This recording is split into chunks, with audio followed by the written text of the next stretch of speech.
My name is Lindsay and I grew up in Willard, Missouri. I've lived here my entire life. My little brother, Brian Wallace, he had just finished his freshman year in high school. He wanted to be in the military. Brian was 15, and that night he was going to a dance at the Willard Rec Center. I was at my mom's with Kenzie, and my phone rang, and it was the Willard police telling us that we needed to get up to the Willard Rec Center immediately, that something had happened to Brian. My brother was laying over on the floor. They loaded him up in the ambulance and took him to the hospital. They had to shock him multiple times, and while we stood there and watched his lifeless body jump out of the bed, they finally just said, "We've lost him." When the coroner had called my mom to go over what happened, basically he had said that his heart muscle was already weakened, probably due to a genetic issue. And then whenever the virus hit it, his heart wasn't able to recoup because it was already weakened, and ultimately he had myocarditis. The coroner was like, you probably ought to go get checked out. And my thought is, I'm 23 years old, I'm healthy, I passed 15, so I'm good. What's the chances of both of us having it? Today I'm married to my wonderful husband, Destin, for 6 years. She's a great mother. She puts the kids first. My mom is awesome, kissable and huggable. She basically keeps this family, in one. We found out we were pregnant in January. One night she was 3 months pregnant, and I looked over and she started kind of having, I guess, like a little seizure. So I went over there to her and said, "Lindsay," and she kind of passed out. I was diagnosed with dilated cardiomyopathy. Basically, it's where the top of my heart will pump the blood in, but the bottom of my heart doesn't pump it out. When they diagnosed her with the cardiomyopathy and saying that you have the exact same thing what your brother passed away with, that's when it really set in to me. I was scared. I didn't know, am I going to lose my wife and, the unborn? What they would typically do is implant a defibrillator pacemaker because of my family history.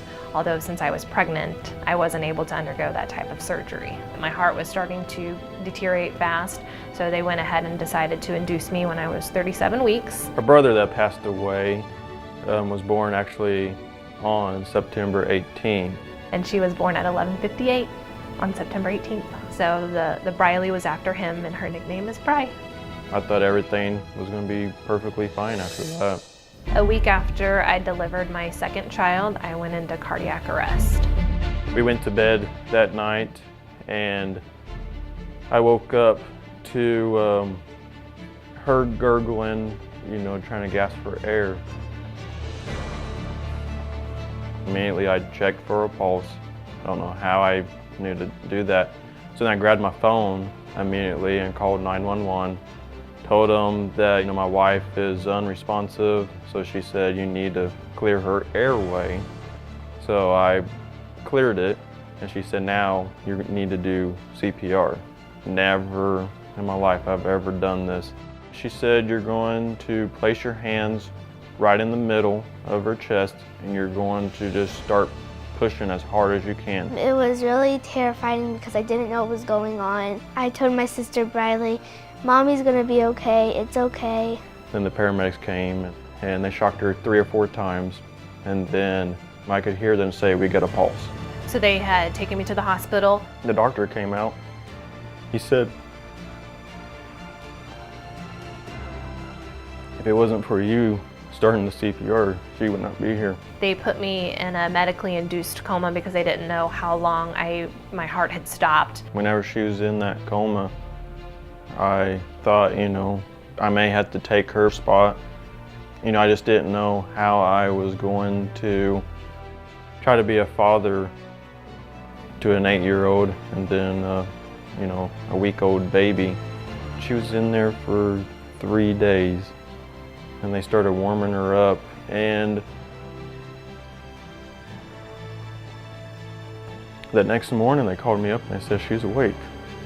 Once they took me out of the ICU, it was pretty quick to then put the pacemaker and defibrillator in. He said, "You're not going to leave this hospital without it." After getting out of the hospital, I understood that it was going to be a total life change as far as life with a pacemaker now. Watching my sodium, exercising because, I was obviously told that your heart is a muscle just like anything else. My mom tells me to exercise and to use my heart because if you don't use your heart, you lose it. Our journey is just beginning. The coroner actually saved some of my brother's heart tissue. It was one of the very first patients he started saving that on. So because of the American Heart Association and the research that they have conducted, we're able to not only test my brother's heart tissue with comparison to mine, but then test to see if my girls have the same trait or have the same gene, that ultimately they could be affected by it. I'm grateful for the Heart Association. If it wasn't for them, we probably would not have the defibrillator and the pacemaker. The American Heart Association actually developed CPR, and I'm so grateful for that. And I think it's amazing that they are teaching people all over the country how to do CPR. And you don't know if you're going to have to use it on your wife or your kids or, anybody. So I think it's very important that everybody learn CPR. The way that I look at my husband is completely different. He is my hero. He saved my life by administering CPR. You never know who's going to be affected by heart disease. I could only tell somebody that if you think it's not going to happen to you, you could be wrong, because that was me. I would have never thought, young, healthy, always on the go, nothing like this would ever happen to me. By supporting the American Heart Association, you never know if you're one day going to be changing or saving your life, your kid's life, your parents' life, or your brother's life. I'm Lindsay Van Zant, and I am a heart disease survivor.